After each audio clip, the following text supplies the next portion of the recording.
আমরা কখনো আইন নিজের হাতে তুলে নেব না, আর যারা আইন নিজের হাতে তুলে নিয়েছে তাদের জন্য কিছু গুরুত্বপূর্ণ কথা, অবশ্যই কথাগুলো মনোযোগ দিয়ে শুনে যাবেন এবং ভিডিওটা ভালো লাগলে বেশি বেশি করে শেয়ার করবেন। আগে ওনার কথাগুলো শুনেন।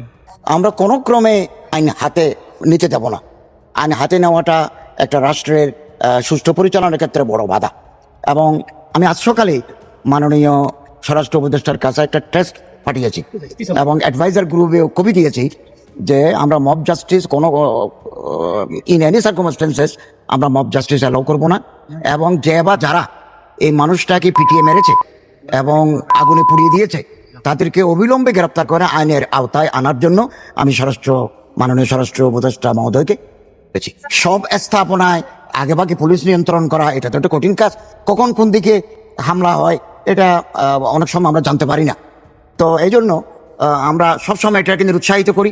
এবং যারা অপরাধী, প্রথম আলো এবং ডেইলি স্টারে যারা আগুন দিয়েছে, আমি গোয়েন্দা রিপোর্ট থেকে জানতে পেরেছি তাদের কিছু ছবি, তাদের কিছু পরিচয় আমরা ইতিমধ্যে শনাক্ত করেছি এবং তাদেরকেও গ্রেপ্তার করে আইনের আওতায় আনার জন্য আমরা ব্যবস্থা নিচ্ছি।